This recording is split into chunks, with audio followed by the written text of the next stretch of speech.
Good morning, folks. Let let some people kind of come in, get that coffee sorted and all that kind of stuff. Other side, Mitchell, Trenwizzo, pleasure.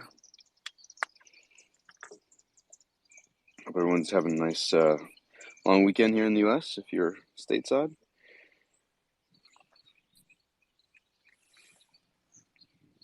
Mitchell, how's it going, man? Great. How you doing? Good. Yeah, I'm doing well, man. Doing well. It's a nice weekend. I think we're gonna go to the beach later. I think I hear some birds chirping in your background. Oh yeah. I stepped outside. The household's pretty quiet, so I just didn't want to wake anybody up. Up. Yeah, I hear So I'm that. just pacing my yard. Well, doesn't Keith say he listens to books while walking Boomer? Yeah, that's right. That's right. I almost took you guys for a walking in town for a coffee, but maybe try keep this one kind of straightforward and see how we play out. See a lot of friendly faces out there. So thank you everyone for joining. Don't have a huge agenda for this bad boy. We kind of had an impromptu session. Uh, on Friday night late. It was kind of after the RA Speakeasy that Turtle Cap and Jimmy Runs Money host, and I just wasn't ready for bed, so I kind of popped on and talked and answered some kind of general questions and that kind of thing. So kind of the same type of concept here. Really, if you got any questions or want to evaluate some of the some of the things that maybe how you've executed or just over whether it's over the last week or if you just have kind of burning questions on whether you're new to the process or a vet, because I see a lot of veterans out there that have joined this morning.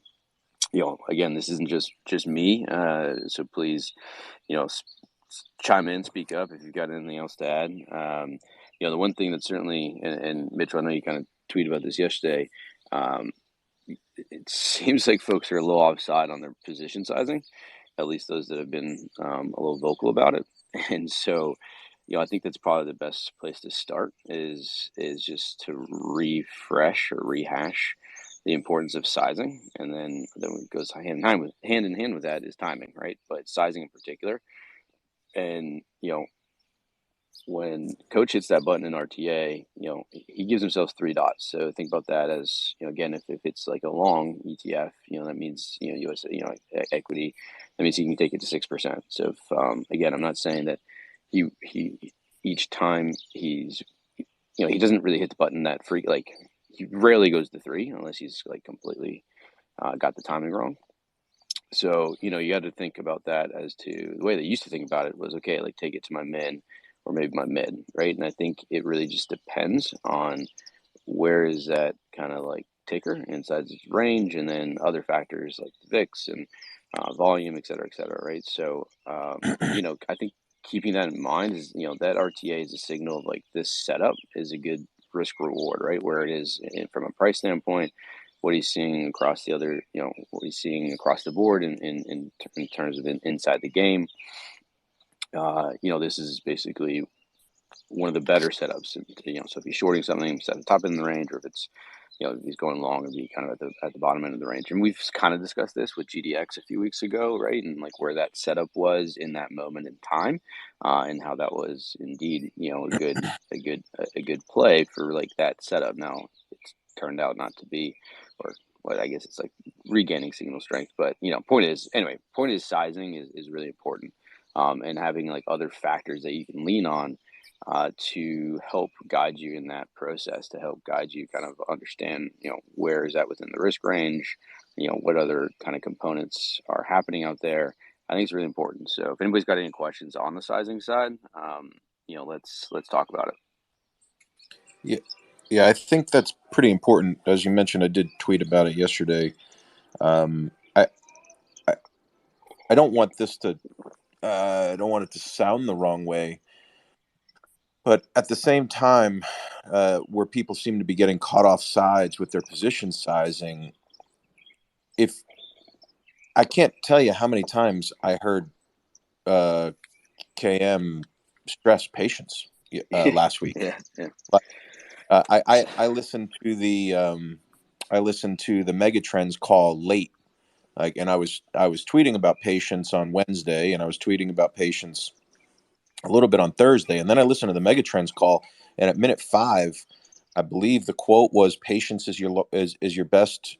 Uh, patience is your best something or other in all quads. Patience." And he like whispered into the, the camera, "Patience." Like, so, you know, we've also been stressing on these calls the the impact that target date fund rebalances can have, especially when there's a very large skew. So there was a very large skew this month, and we talked about that at one of our last notebook sessions. So yeah, I started laying out some shorts, I want to say on Thursday, and then I got bigger on Friday, but I'm still not close to my maxes yet. And the question that we got on Twitter yesterday, or a couple days ago, was around these inverse ETFs, and these inverse ETFs can whip. I mean, if you look at some of the inverse ETFs, Hibbs is down 16% month over month, 20% 3 month. SOX is down 28% month over month, 22% week over week. SQs are down 20% week over week, 4% month over month. Short Russell down 18% week over week, down 9% month over month. And that's just that whip just happened in the last kind of 3 days. So if you look previously, that wasn't there. That was more skewed to the positive. So, you know, as I said yesterday, I'm even considering bringing my mins on some of these down uh, below uh, uh, where my traditional min was, just based upon some of these whips.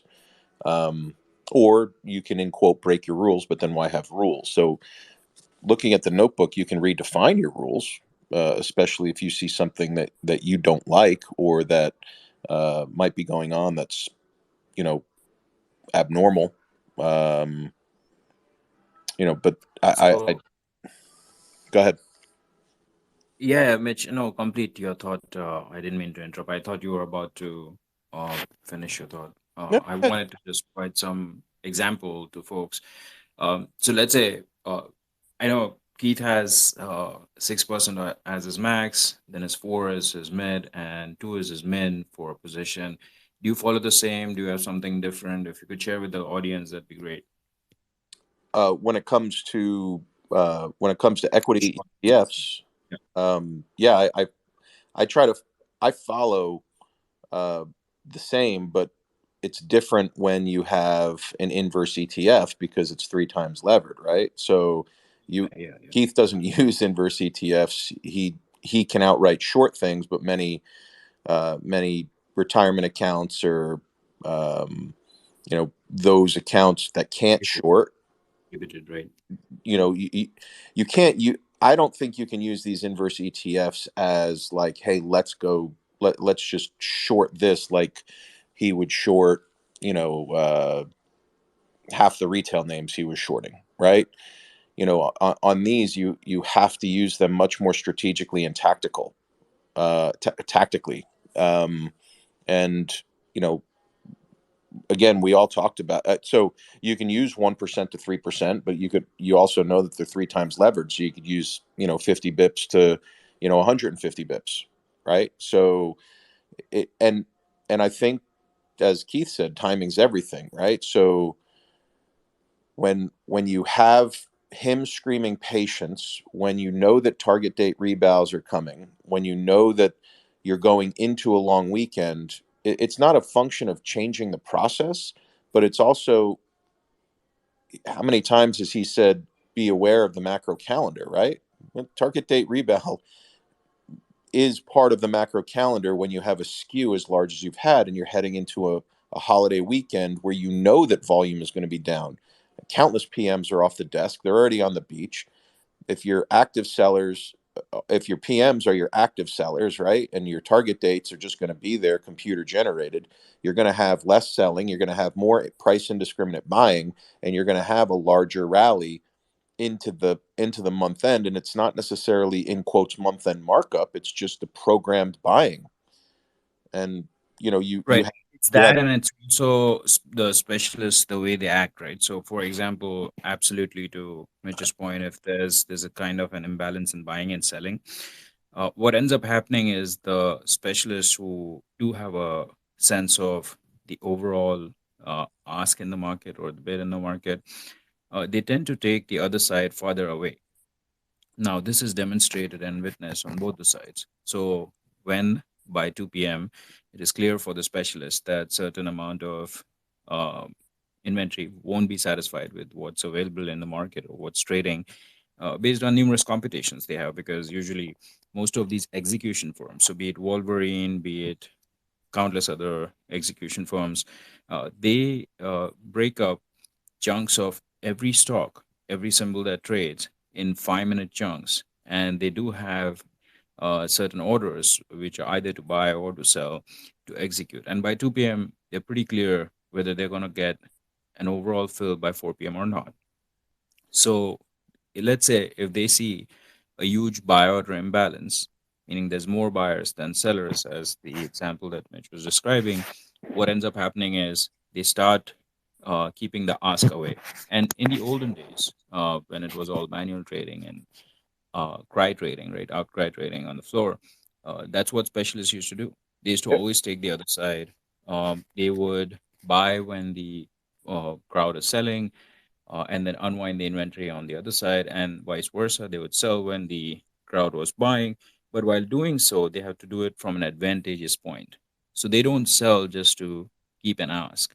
They sell it at an ask where they have a judgment based upon the overall flow of the market, that the market would kind of subside. So just to give you an example, let's say if you were trying to short sell, say, a stock at 100, and they do see that there's enough imbalance in the market that by 4 p.m., the price would have to take up to 103 in order for that to get over. You shorted it at 100, that's fine, but they will not present an ask till 103 or at market at close. And this is very important to understand. The market on close and market on open dynamics are slightly more detailed, may not be as important for long term or even medium term investors. But if you're trading short term, you should absolutely be very familiar with the market on open dynamics, the auction that happens, and the market on close dynamics, the auction that happens at the close, because the decisions regarding some of them are done much earlier, and or the way they get executed determines what happens next as well. So keep in mind the specialists tend to exaggerate the movement of stocks either way or slightly more.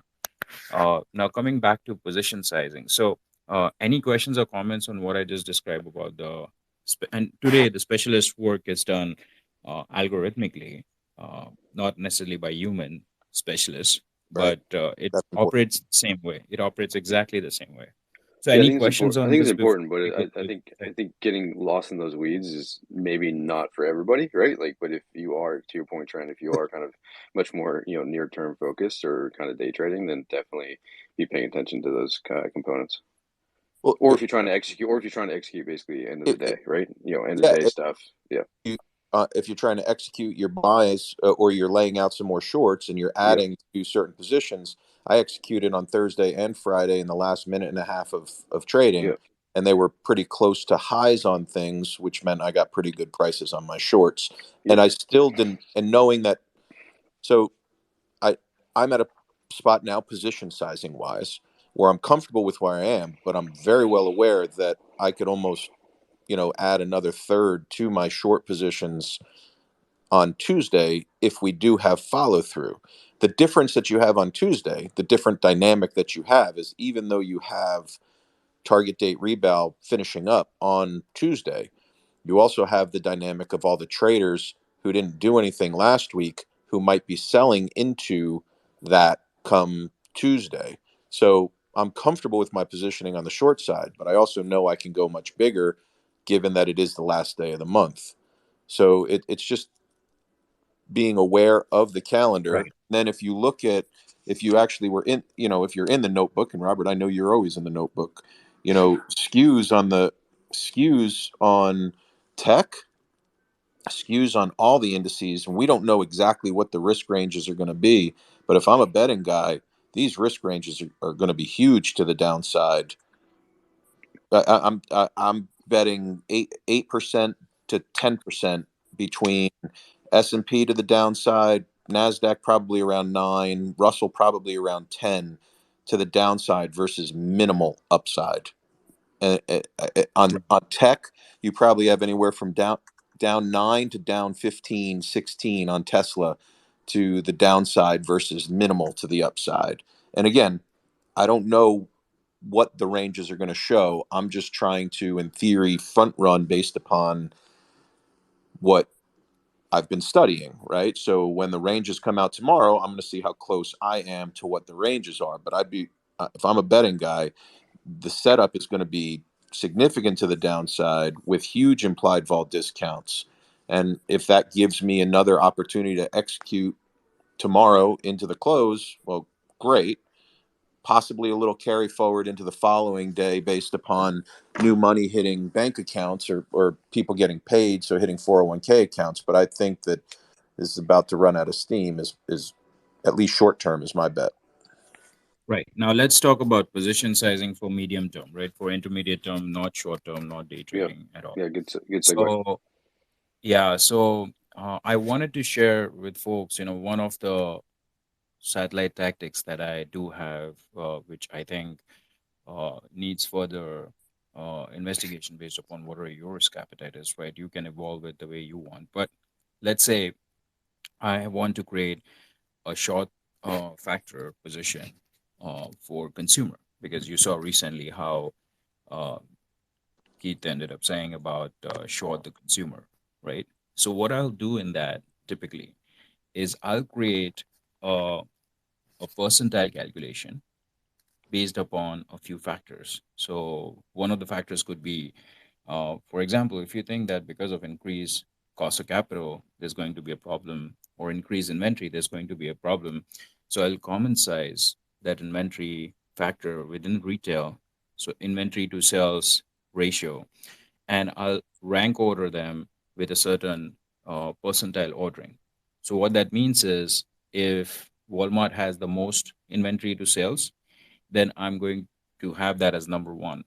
Then let's say Home Depot is number two, so on and so forth.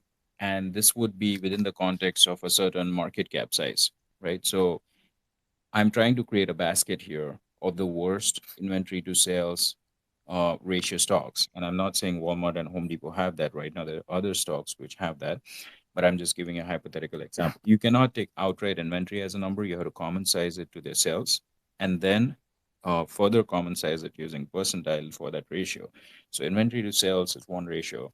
And then let's say if I have a list of 20 liquid stocks with some put options in them available, which are also liquid. So that further keeps on restricting my universe down to say 15 or 20 liquid retail stocks where I'm trying to do this. What I'll do is, if I'm creating a basket of 5 to 7%, then I would keep some extremely high quality ones uh, slightly on the long side with the long bias, and the ones with worst possible scenario on not just these factors, but some other factors on the short side. How do I construct that? It depends. I have a slightly more nuanced way, but you could start with just equal weight for all of them. For instance, let's say if you decide that you want to have 5 long and 5 short, you can take the worst inventory to sales factor as your top 5 shorts. If they have the signal, if they don't have the signal, um, don't worry about them, meaning don't even consider them. That should be a part of your funnel of which stocks make it to the list. And then 5 on the long side. Uh, so in these kind of rallies, you don't want to be long the crap stock as much, even though they'll appreciate the most. You actually want to start shorting on that crap leg while you're slightly long on the long side.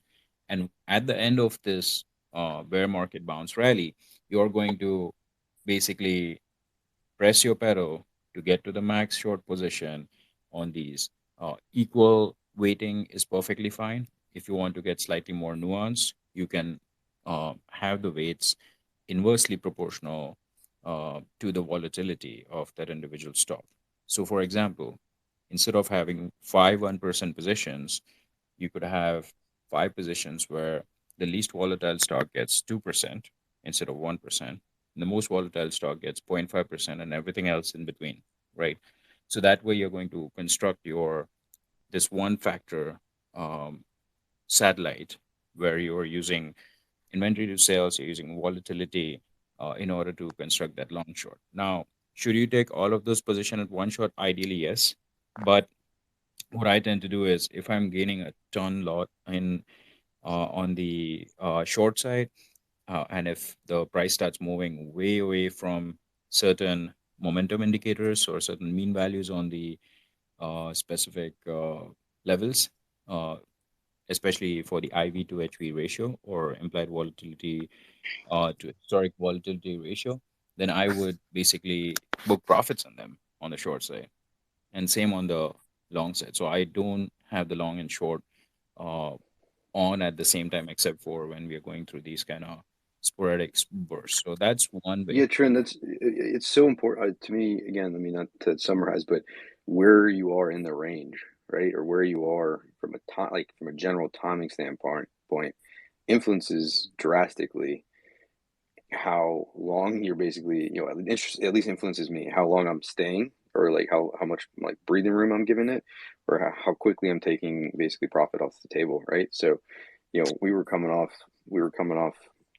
multiple weeks of kind of pushing low ends of the risk ranges across the board, and that means that I was having a much tighter basically profit exits on shorts, right? Even if they're at the top of the range, because if things moved against us, right, just like basically, again, I mean, I know we talk about target date funds, all that kind of stuff, but at the end of the day, it's a portion too of just kind of, again, this is just like a bear market bounce, mean reversion, however you want to call it. But the point is that you know keeping them tighter and taking those profits. And I've said this multiple times over the weekend, but and now that Chris is on here, so he can give me an actual stats. But basically, 80% of the time, the market Yep. back tests positive, right? So if you're shorting something, it's one of the you've got a back test basically probability going against you, and then so if you are right, taking profit when you're right is a huge component of the process that Yep. you need to factor in, regardless of our quad outlook, right? Regardless of the fact that Yep. you've got, you basically have time on your side here because we're looking at, possibly 3 continued quarters of quad four. But that's Right. really Right. that's only like one piece, right, of the whole thing. Yeah, one should always keep taking profits. If you don't take profits, then especially when things favor you. So if you recall, when last year we were doing buy the dip, we were buying at the low end of the range, Wait, high end of that was just last year, the Trent? Holy moly! I feel so this year when we are doing short the rip, we have to sell at the high end of the range. And as Rob correctly pointed out, that if we are breaching low end of the range continuously for 7 weeks in a row, definitely time to take some profits. And or if you want to do it mechanically, you can set up some trailing stops. So trailing stops is your friend. yeah, Learn how big to time. set up in your trading platform and constantly keep taking profits all the time, all the time. Sometimes the whipsaw might mean that your trailing stops get triggered sooner, but you have to position those in order to safeguard your portfolio.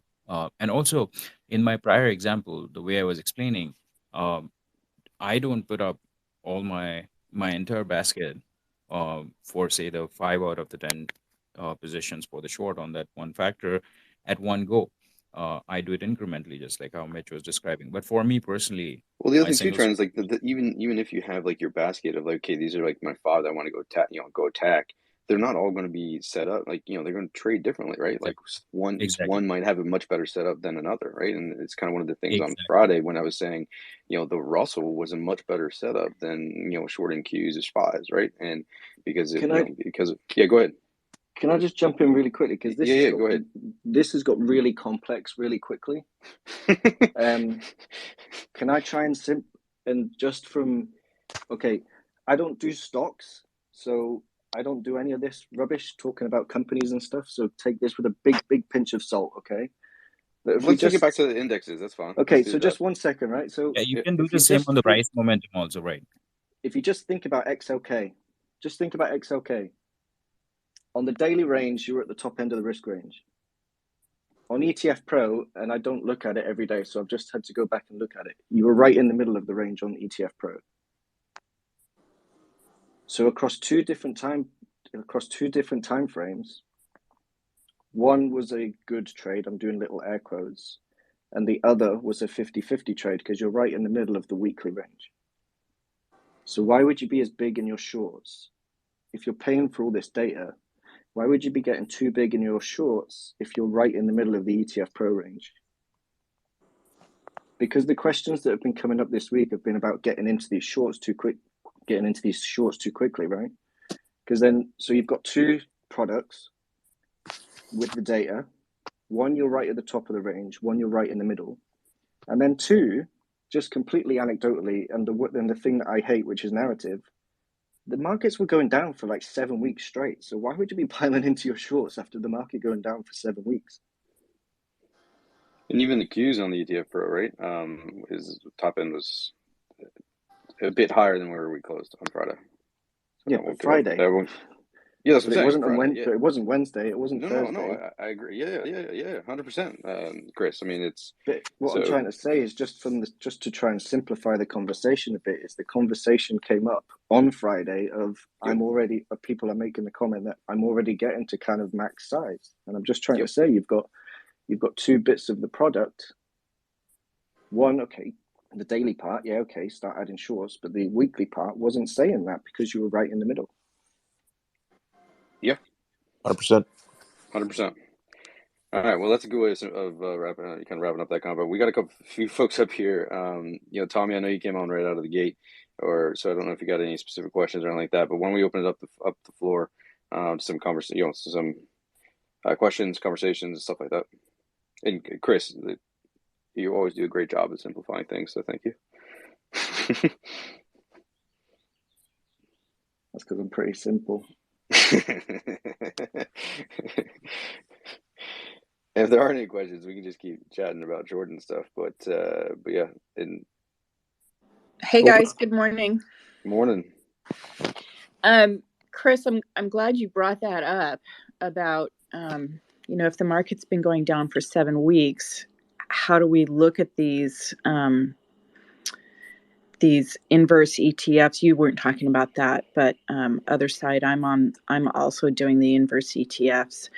And the question occurred to me, and this is maybe sort of a long-term question with people who have had experience with long bear markets, is what kind of volume are we going to get on these markets that, these bear markets that are going to last weeks, days, months at a time, and what will we be trading around during that time? I'll take my question off, Mike. I'm confused by and what do you mean? What type of volume are you going to be able to get out? Is your question? Well, so I noticed the last couple of days, I had like you, Chris, or I'm sorry, other side. I had a lot of the the SQQQs and the inverse techs, SJBs, UDN, and I found another one called EMTY, which is shorting the computer, not the computer, the commuter. I mean the consumer. It's really early. Yeah. So it's like 5 a.m. on the West Coast. I'm impressed on at least. Oh my God. I got it 3 times today because I didn't know what time it was. That's impressive. So, I guess I'm just thinking about what this is going to be like if you think about the market as the bottom of the market is sort of a U shape, right? With a broad bottom, the volume must be really, really low. And how do we look at how do we, create setups with volume, I guess is what I'm talking about. Am I saying it the right way? I don't even know if I know how to say this the right way. Yeah, I'm not sure. So volume actually doesn't matter at that stage. How big is your account though? Yeah. Oh, it's tiny. It's Yeah, tiny, you guys. yeah. I'm learning all of this on a tiny amounts of money, and I'll just out myself. I started on Robinhood, and I used to buy like $1 of the Q and $1 of the SQQQ, so I could compare them to each other and see how they were functioning. And then I had $1 of each of the indexes right above it, so I could see how this was working. And eventually, I added the Russell and then the short Russell, and so on and so forth. And finally, I've just gotten on to a couple of platforms so I can learn the platforms. So I'm watching 3 accounts at the same time so I can understand how this all works. But a tiny amount of money, you guys. I don't think volume should be your leading metric. Right. That's why Keith uses a price volume volatility metric. I wouldn't necessarily try to pick bottoms per se. We use the ranges, the risk ranges to use your setups. I think you should be more so focused on the ranges, whether it be, as Chris mentioned, the weekly and the daily ranges. In your notebook from the weekend, I looked at my notebook. I was looking at weekly, monthly, and 3-month performance over the course of a broad array of sectors, symbols, currencies, commodities. And as you build that notebook, you're going to start to find connections. You're gonna start to see how everything kind of connects. And I'm not perfect at it, but I do understand the dynamic of target date rebalances, and they can be very powerful on light volume weeks or days as you head into a holiday weekend. And as many people have noted, you have that light volume dynamic on the downside in crashes, as well as light volume dynamic on the upside when you have price indiscriminate buyers. So I'm not. I apologize. I'm not. That No, was so really helpful. That was really yeah, helpful so right there. Annalise, and for anybody that's like new, I, especially if you're new to kind of just trading or investment management in general, I'll just kind of tell a quick story of when I started, and I have, basically 10 plus years of working inside of, a sell side shop, that kind of stuff, institutional sales and trading, but that doesn't really matter. But the point is that, when I found Keith, like Hedgeye originally, I didn't trade or touch an account for almost 2 months. Like I found them in March. I didn't put my first trade on until May.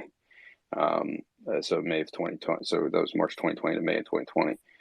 So right now, Annalise, I know, so again, it's like it doesn't really matter about account size, in my humble opinion.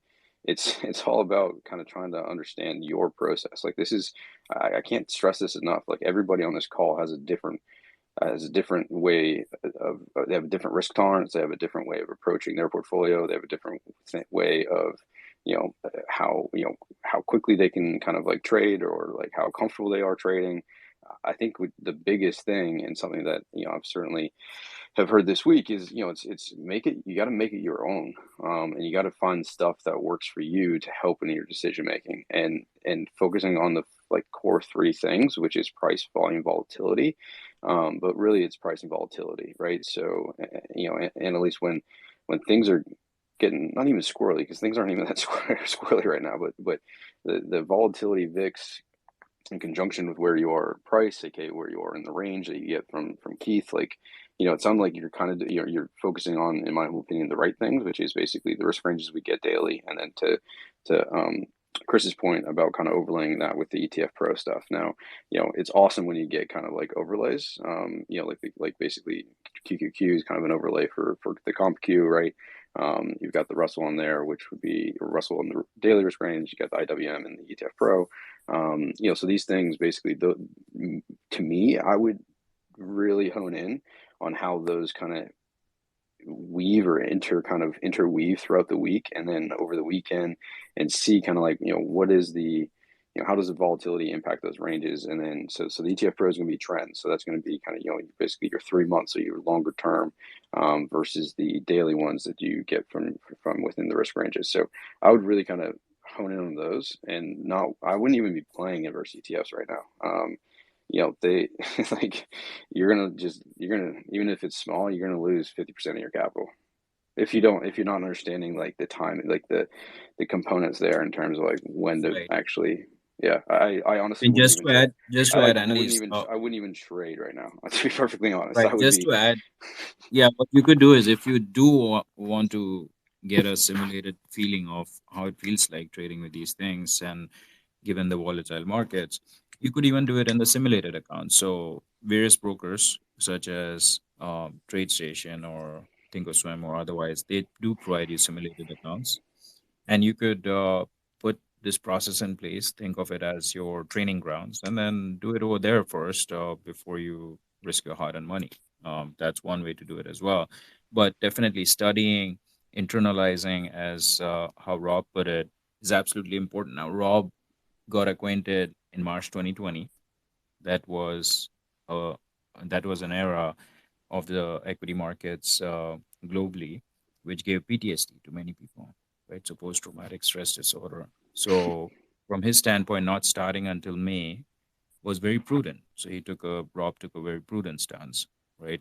From your standpoint, uh, if you don't know as much and you want to start, definitely consider using simulated trading accounts so that you're not risking your hard-earned money on a process which you don't fully understand.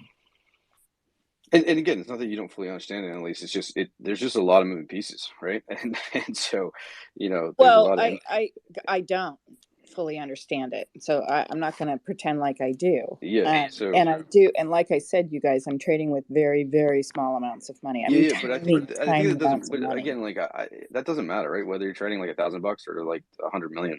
I personally don't really think it fucking matters. But it's more about getting an understanding for your process, right? And so, if you're kind of newish, there's some key books, right? I think on Hedge University, there's like three on there that are basically, that Keith would say are kind of three of the core principles or what have you of. So definitely, I would start reading some of those and just kind of writing down, basically evaluating sort of, what is being said on the macro show, what's being written about in the early look, overlaying that with the risk ranges, and then kind of seeing how, how decisions are being, what kind of decisions he's sending out in terms of RTAs, and what that means, or like where he took that action, et cetera, right? And would that have been a similar place where you would have done the same thing?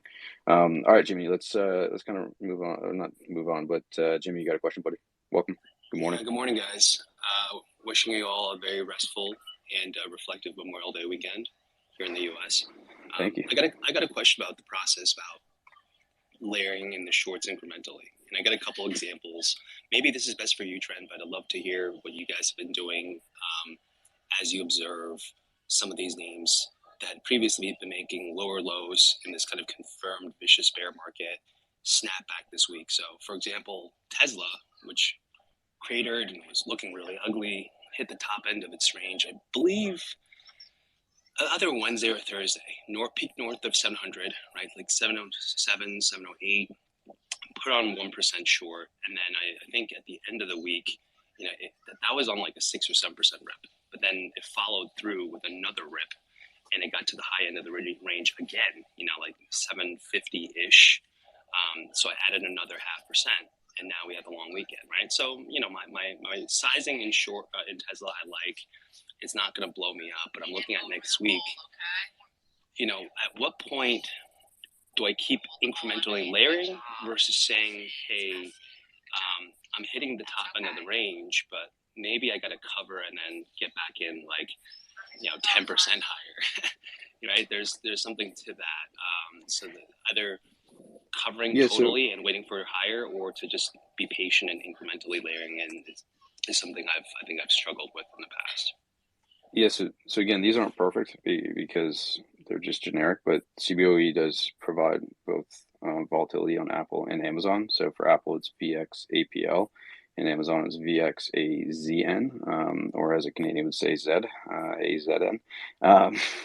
And if you pull up, just again, I know it's not Tesla, right? But if you pull up the Amazon one Jimmy, you'll see that, certainly on Friday, that thing dropped well out, put in basically a new 10 and 15-day low, right? So that volatility was getting kind of basically sucked out of the Amazon, which is, so again, I don't have my notebook in front of me here in terms of where the Amazon top end of the risk range was, but I think it was around 2,300. I think it was around this level, I think, right? Yeah. So, Right so north of again, 23. yeah. So, if you kind of overlay those things, that's telling you that, again, that top end of the risk range, if it holds down, if that volatility kind of holds, more suppressed, right? Then, that top end of the range, just from a math standpoint, is going to kind of creep higher, right? So again, I'm not saying that you will get better pricing, next week or on Monday, but, I think if you probably did a similar thing with Tesla, you probably would see that volatility and again just kind of volatility kind of across the board, right? So again, you can kind of use just that VIX as a proxy, right? And I said this Friday night, was closed just under 26, and Keith gave us a risk range midday refresh range using 24. So that, to me, again, he didn't, 24 wasn't on his, VIX risk range, but he was thinking about, where do things look at 24 versus where they are today.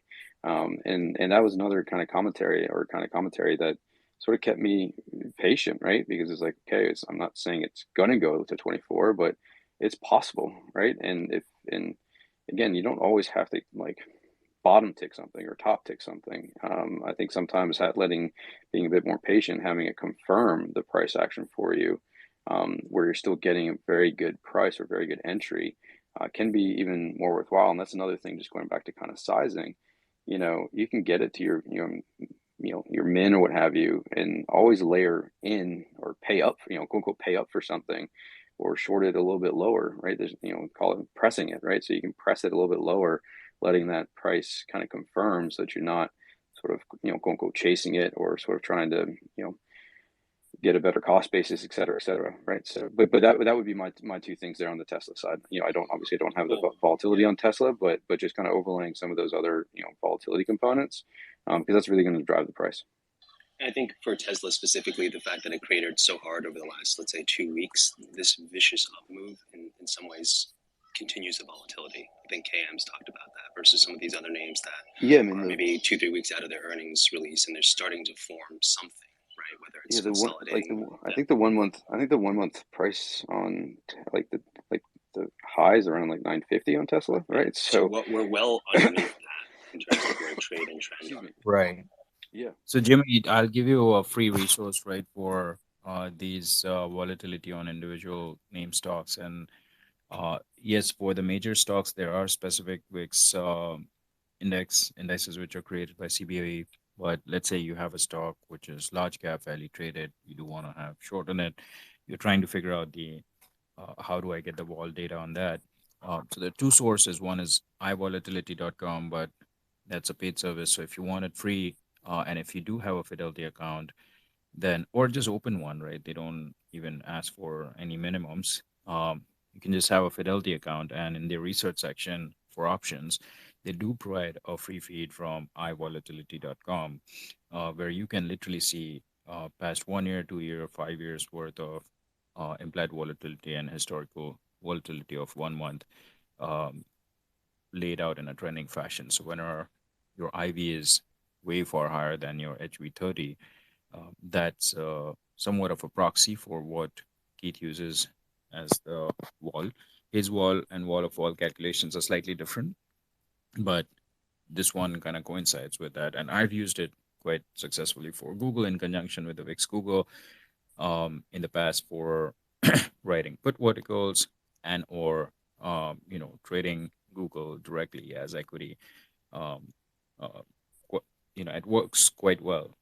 So two principles to keep in mind is do not short at the high end of the do not short Google equity at the high end of the IV to HV ratio. So when you are having a significant deviation from your norm, and same on the other side, right?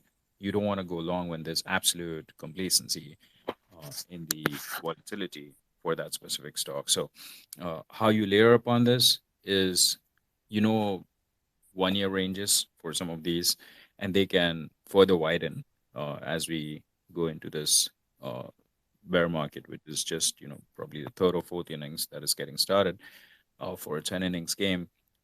You probably want to stick with the broader trend. The broader trend is down.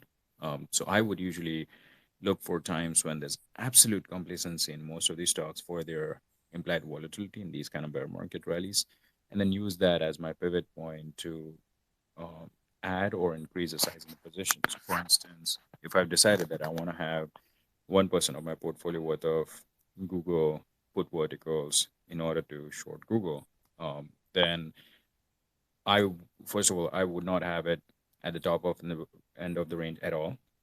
Middle end of the range, if I feel like, I'll add 10 bips just to keep an eye. And then as we go from middle end of the range towards low end of the range, which is absolute complacency on the volatility, I'll max it out to 1%. And that's how I would do my layering. So when you're asking about the layering, this is how I would do. But in addition, I would also try to have enough deltas on the other end of the spectrum. And that's why usually I use Google to have the long side of the deltas instead of short side. On the short side, I'd use the smaller cap because they get whacked more. So smaller side against Google would be things like Trade Desk, things like um, Snapchat, things like some of the other stocks in the same space, right? Ad space, Pubmatic, they all move, but when Google moves 5%, they move 20%, right? So I would actually do my short on that and have the delta hedging, if required, by Google at the other end of the range, meaning when I'm reaching the high end of the implied volatility risk range, um, that time I'll start doing that. And I did that actually last week when the Snapchat snafu happened. I started buying things like Google and Amazon um, on that opening when that had happened. I Yeah, started Google buying was down different. 8%. You never see Yeah, that. exactly.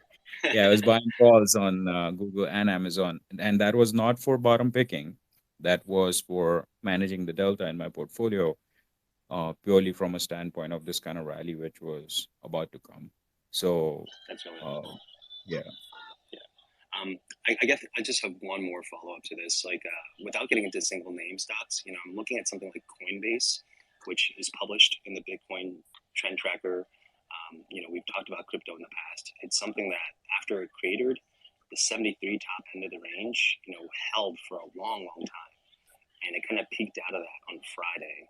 Now, it doesn't have to be necessarily Coinbase, but I wonder in that kind of setup. I don't know if any of you guys have seen other names that have just been very weak, completely over. I don't know if there was oversold or not. I think I'm still bearish on crypto, but just that peak above the top in the range, I shorted some on Friday, but I wonder if that's a mistake. I don't know what the gap up looks like, but this is one of those where I don't want to get burned for 50% on the upside for some, big dead cat bounce. I don't know if any of you guys have any thoughts. I don't So want to be I'll like give you I my don't want to thought be of like how your I. Go ahead, go ahead. I don't want to be like your dealer, Jimmy, because I know you have a narrative bent. But Yeah, I've said for a checkmate. long time that all of this crypto stuff doesn't trade with the US; it trades with China. So the news that came out That's this right. morning There's was that definitely some was that bullish flow. was that China's opening up tomorrow. So who knows?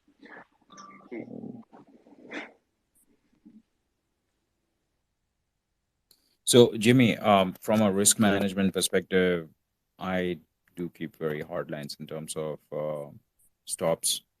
If the stop is hit, it's hit.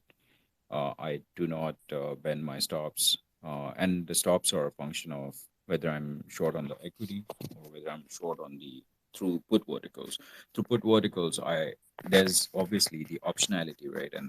And that's why the size of puts or put verticals is typically anywhere between 10 to 100 basis points of a portfolio per stock. um, and on the equity side, it has to be slightly more to make any meaningful turn. But uh, on equity side, it's hard stop. So if you're gone short using equity, I would just say respect the stop. respecting the stop is the key to uh, prevailing in markets in the long term. Not respecting the stops means that one would basically uh, just have drawdowns and pushes on the other side, unless you have taken an absolutely trivial position, meaning, on your equity, if you're taking a 30 basis points position or a 50 basis points position, the stock moves 50% against you. That's totally your call of how you handle that. Uh, but usually, I mean, at max size for me, and my max size is not as high as Skeet's, which he has it as 6%. My max size per stock in equity single name is less than 3% actually. So I typically just respect my stops and get out. Great. Really helpful, guys. Yes, a couple new folks popped on. Eric, I think you were first. If you had a question, by all means, or commentary, I'd love to hear from you. And then we'll and then Kwai, same thing. If you got any questions, we'll come to you. Yeah, no, real quick. Just wanted to say thanks for hosting this. This is great again. Chris, I think your points are absolutely valid.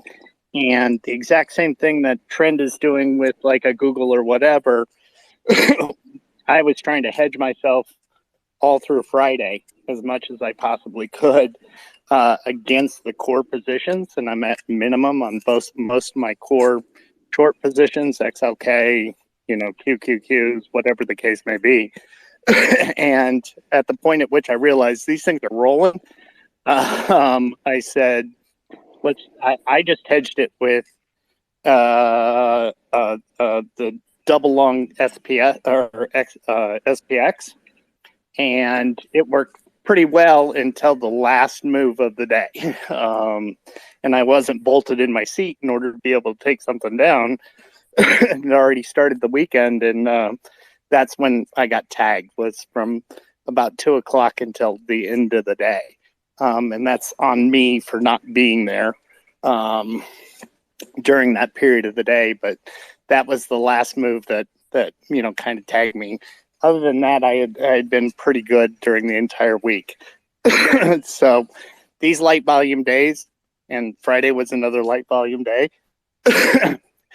you can move stocks a lot, and you just got to recognize that is the only thing that I wanted to say. So Yeah, and when stocks move like that, Eric, the best way to control is through your position sizing. So if you anticipate stocks to move a lot for whatever reason, be it the month-end structural flows that come in or any other reasons, you should just simply would you reduce your violate position size. would you violate the mins for your core shorts in quad 4 on that? I have gone to zero on my core shorts as well. I Okay. don't have to be in them. Yeah. So for example, in the Tweetness, the first one which I have, right, which happens to be the SAS shorts. When the Snapchat snafu happened, I did cover them all. Also, when I tweeted that the previous one to that one and that thread, I did cover them all because those were insane moves for 2 days. Some of those stocks were down 20% or more. So I don't mind taking them to complete zero, especially because some of them, those are extremely levered positions, reports or put verticals. It's just good to keep gathering your gains and basis points. I think in January I shared this year my goal was to survive. It did so happen that I did get double-digit gains, but honestly, my complete focus after the mid-Jan outlook by Steinbaumer was about the quad 4 confirmation or increased probability. My goal was just to survive, and survival spikes up the adrenaline to be much more active in touching the portfolio and much more active in being focused on that, which means that I may have to drop focus on my other activities, right? But it at least ensures that the portfolio is where it is. So from that standpoint, definitely, yeah. Any follow-ups, Eric? No, I mean, I just, and again, it's, we all trade differently. And I just believe in the core shorts. I mean, I've been with Keith for 3 of these quad 4s and I would just, you never know when it's coming. So to go to 0 on something that's at the top end of the range, I'm not necessarily going to, increase it because it's running so much and it's, low volatility and it's a holiday weekend and all the others, or it's a low volume, high volatility day or upside volatility day. It's just and like in terms of, you should keep an inventory, right? So when I say when he said inventory in one of these pieces, he meant inventory on both sides, on the long side and the short side. So the min sizes which you're trying to keep, that's your inventory, and you just increase your weights as things get in your favor, meaning as we get towards on the price front, on the high end of the risk range, or on the implied vol front on the low end of the risk range, or as we get into there's more just and more. so many individual stocks that I just don't want to own, because of the problem. Which is fine. It's Yeah, just it's fine. easier. Yeah. Yeah, so at that front, you just do ETFs. That's perfectly fine. If you don't want to own stocks, but if you think a specific factor is going to perform much better and you're going to get a whiplash and you're much more negative on that factor, then you might want to adjust yourself to have lesser of that factor reflected in your portfolio. So your drawdown in this kind of rip is not as severe as to start forcing you to make imprudent decisions. Yep. By the way, for sake of the audience, I've shared some tweets in the tweet nest. They are about Definitive Guide to Position Sizing by Van Thorpe. Goes across asset classes, not just equities. Kelly Criterion, which is something which is used by Ed Thorpe quite a bit. Ed Thorpe is really famous for his couple of books about the man who beat the dealer and the man of all markets.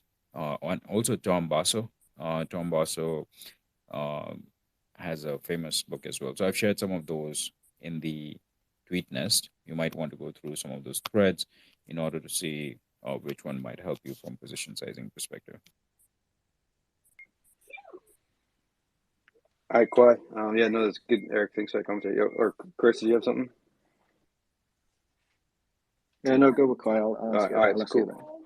Awesome.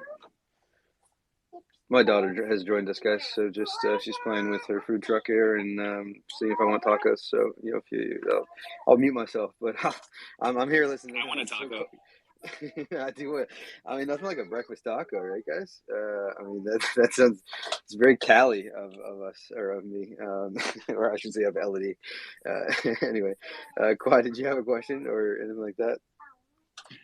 Yeah, thanks. Okay. And welcome, man. No, you're always a good participant, so thank you for joining. Yeah, thank you. It's a great convo.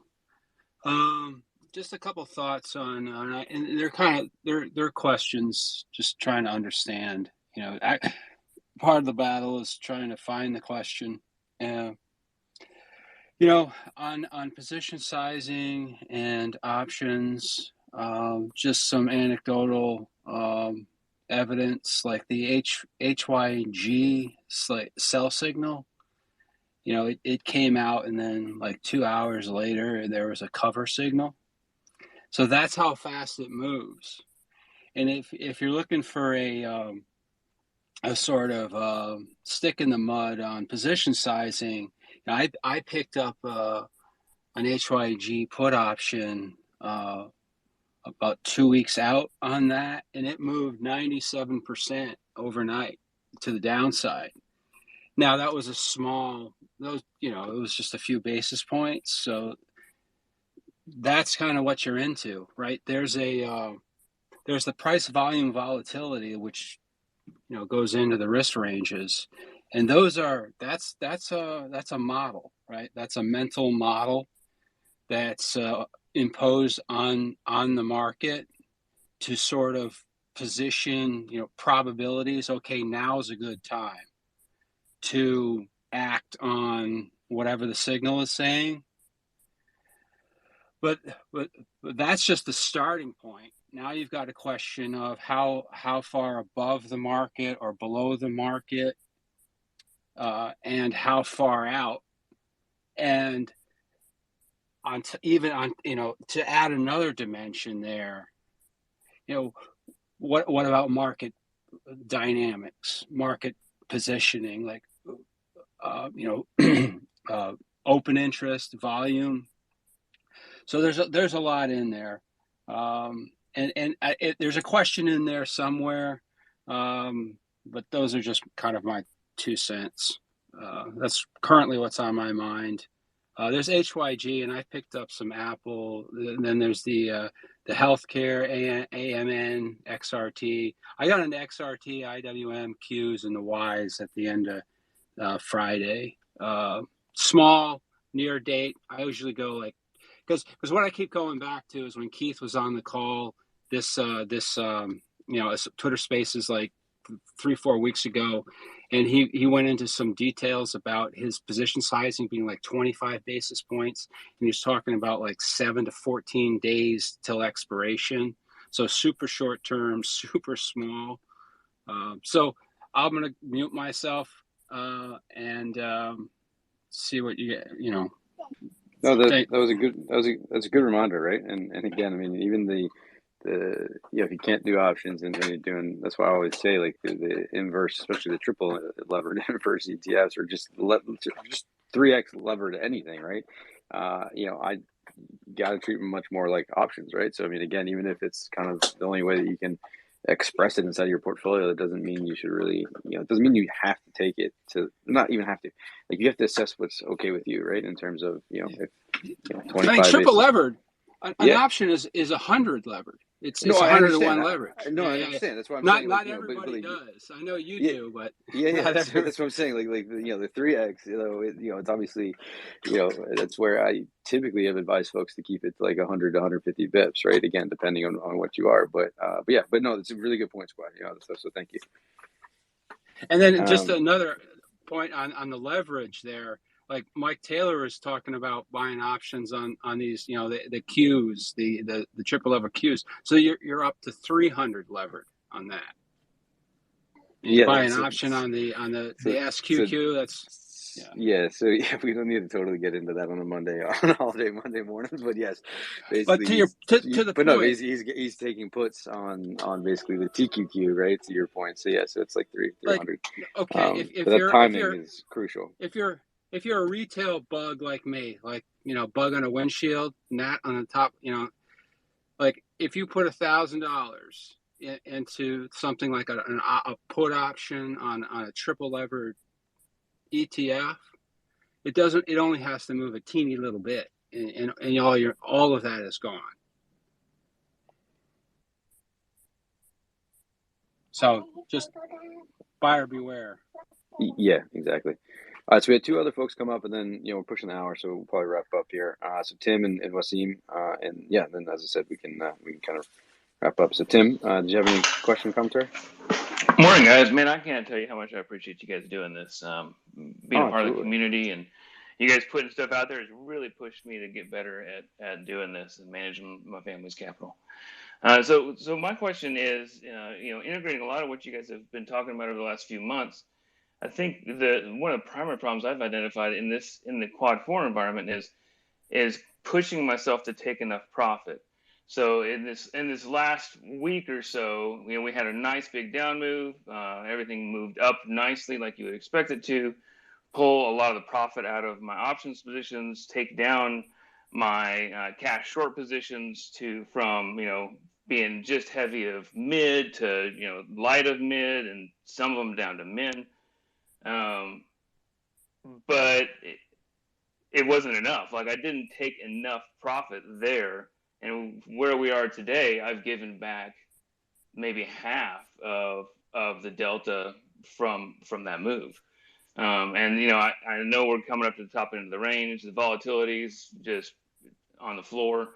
And so I started layering things back in incrementally, of course. But still, the more I do that, the more my total delta of my book continues to move against. So how do you guys think about how do you take enough profit to be ready for the next move?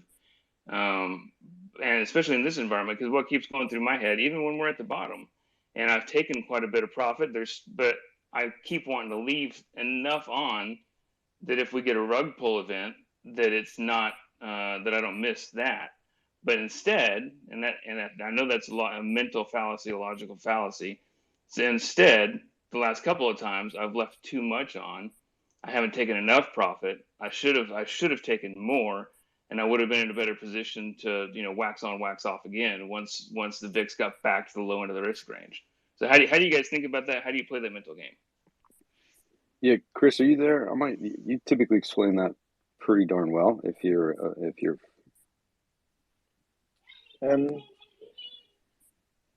So for me, so my perspective is different. So I trade for my income, right? So I'm not trying to compound and build up capital. I'm trading so that I can pay my mortgage. But that's like first world problems, saying that you had profits and you want to take more of them, right? There's the mental side of that this shit's hard and you got it right. So there's a point where you have to take profits.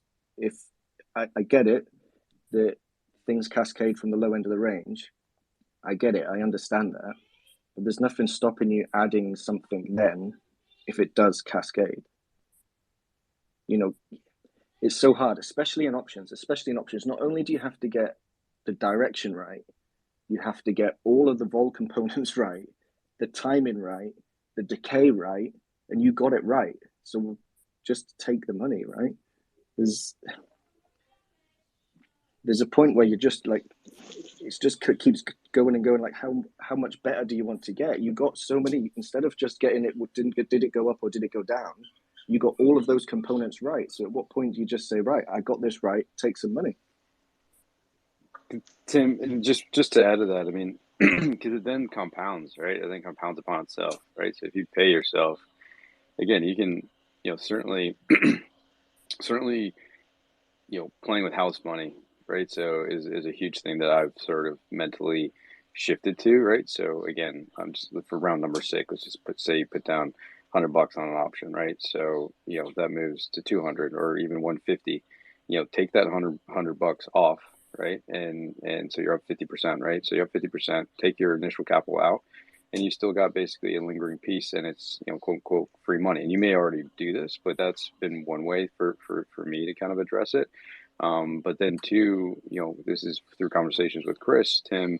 It's the whole kind of you knock down one domino, and it starts to build upon each other, right? So like basically, you're taking profits on, again, I'm just going to make something up, but if you're taking profits on like an XOY put option or short, then that allows you to kind of roll that into the next play. And it might not be XOY. It might be, it might be QQQ, or it might be XRT, or it might be something completely different, like short on AMN or something. I don't know, right? But it basically allows you not only, so again, let's just, for simple math's sake, let's just say that first position was, $1,000 and then moves to 1,100.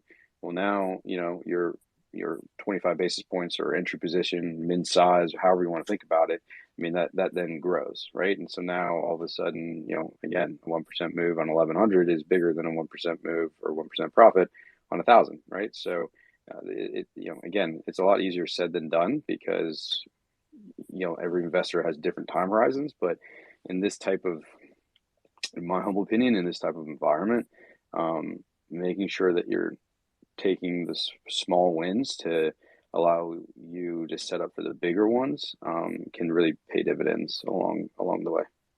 Right. A question for Tim would be, how frequently can you trade? Do you trade? Yeah, I guess a good point. During the day duration, or meaning hourly basis, or do you trade across weeks and you don't get time to update your positions except for Fridays? So if you could provide that, then folks can provide context. Yeah, so I think for me, I'm probably bolted to the chair 3 or 4 days a week. Is kind of where I'm at. And I think, I appreciate Chris's comments, because, that's true. If the weather changes, I can change my position.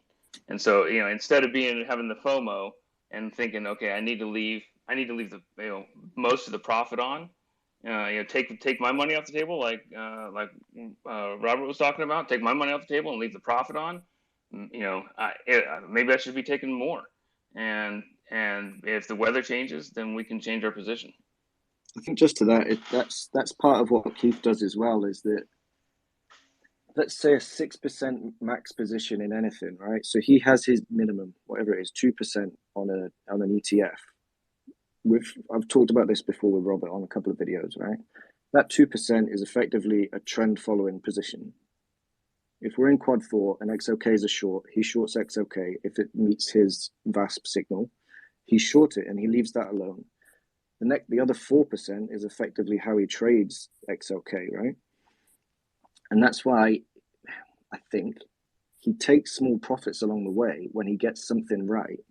Because just using round numbers, if you've got $100,000 account and you make $1,000 of profit, okay, then when you split everything down into basis points, it means when you take that small bit of profit, your account is now $1,001, which means your next incremental trade, no matter what it's in, even if you've just had a winning position in XOK, the next trade that you make in whatever can be that little bit bigger because you've taken a little bit of profit in each position along the way. So you still have your minimum, you're following the trend, you're following the RTAs, whatever it is you're doing. But if you're taking these small profits, each following trade after that gets incrementally bigger because you're taking small profits along the way. Yeah, thanks, guys. Yeah. Awesome. Great question, Tim. That's a good way. Wasim, did you have one as well, or and if not, Yeah. no pressure. But yeah, go ahead. No, I'll keep it quick, Robert. It's all good. Yeah, I know everyone wants to go. Just a minute here. Thank you again for doing this. Yeah, absolutely. So really, so really thank my wife. She's the one who's been putting breakfast on for the kids and stuff.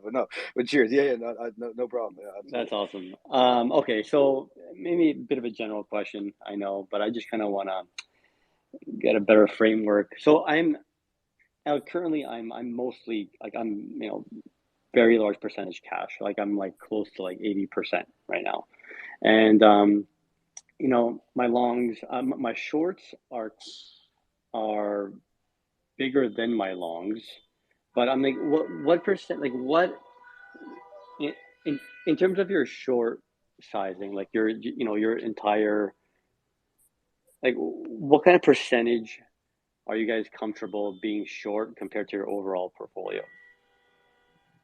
Like, are you guys like 10%? Like, I'm just trying to get a better understanding of like what's You're talking too of much, net short or just short positions, Wasim? Just short you're or talking about kind of like net short, right? So you're being net short. That's what you're talking about, right? Because you're saying in aggregate your shorts are bigger than your. Well, I guess both. To be honest, I'm trying to get a better understanding of just both. Like so if I'll give you my worst example and my best example. so my most conservative example, which I meant to, when I said best, was about 5% short only. This is gross, not net, and it depends on the quads, right? So last year when we were in a quad 2 kind of market, that would be my positioning for short. On the most aggressive side, or the worst or the most greedy pick kind of side, I've gone 120% short of my portfolio as gross, not net. Then because I have some leverage, I could do around 50-60% long against it, and so my portfolio would be 180, of which 120 is short and 60 is long, so net short at 60. So that has been the greediest and most greedy biggest kind of positioning for the portfolio. But that's only when you're bolted to the chair and you can do active management very quickly. Okay. So but you don't have to copy that because everyone's risk tolerance is different, right? I was just going to say, Horizon is different. It's kind of a tough question. Yeah. No, I know, and I'm just. Yeah, and I'm just trying to, I do have, I mean, I'm not like high tolerance, but I'm like middle. I'm like kind of middle of the ground kind of thing. But like, I'm just trying to understand, like, okay, like if, let's just say your portfolio, you have $100,000. Like, I don't use leverage at all, right? So, but let's just say you have $100,000, and like that's your size of your portfolio. Like, so if I were to go, if my short if my short portfolio is 20,000 against my 100, that would you call that 20 like net 20%? Is that how it works? No, that's the I'm a little gross bit 20. confused If with you're that's gross if you're 20. long That's gross 80, 20. yeah, your gross 20, and if you're long is 80, not cash, but if your long is 80 of the 100,000, then you're net short. You're not net short. You're No, net long. yeah. It you just subtract the two, basically, what seem right. So whatever your Okay. longs are. Yeah. So again, and not inclusive of cash, but basically, again, everybody kind of calculate. The calculation can be a hair different for folks in terms of like how they actually put it together, but in terms of what they incorporate. But yes, I mean, basically, your net's going to be just the difference. So if you do the flip side to that, and to Trent's example there being like basically net 60, it would be basically 20% long. So like 20 grand long, 80 grand short of your $100,000 account, and you'd be 60% net short. Right. And Wasim, Okay. keep in mind, cash is a position too, right? So Yeah. I know folks who have sidestepped the entire crash with just going cash at the top. They're not frequent traders. They don't get enough time from their day job. So they just sidestep the crash and they're like, okay, we're just waiting, some time to fill our portfolio back again at a much lower price. But they were able to just sidestep the crash. And even though they're not short as such, but they would have that capital to compound at a later date. So cash is a position as well. So depends on your frequency of trading, how actively you can manage your background, risk tolerance. What do you need this capital for in future, and what's the duration for that asset liability matching? All those things would play into some of these portfolio structuring related questions. And you have to factor those things in. Yeah. No. Okay, cool. That's helpful. Yeah. Thank you, guys. Awesome. Yeah. Thanks, Chris, very much. I think you had a question or comment, and then we can wrap up with that. Or if it's moments past, we can. No, I'm good. It's past. All right, it's past. All right, guys. Well, thanks for spending your time with us on holiday Monday here in the US, and hopefully you guys got some good insights here around more process oriented questions versus kind of the notebook and setups and that kind of thing. It's been, obviously, it was pretty well received over the weekend on Friday night when I kind of did an impromptu. So I suspect we'll do a few more of these moving forward, right? So a little bit of a so kind of do a session that's notebook related and one that's a bit more process related, and kind of just hope guide as best we can. Again, we're always learning. Everybody on this panel, everybody's speaking, everybody's listening. We're all learning and trying to improve and get better. And I think that's the best thing to do. And it's not easy, but I think we probably all love this game a lot, and it's a lot of fun, especially when you get it right. So all the best. Enjoy your holiday Monday here in the US, and for those that are overseas, just enjoy the rest of your Monday afternoon. Just a regular day in paradise over there, right, Chris, in the UK?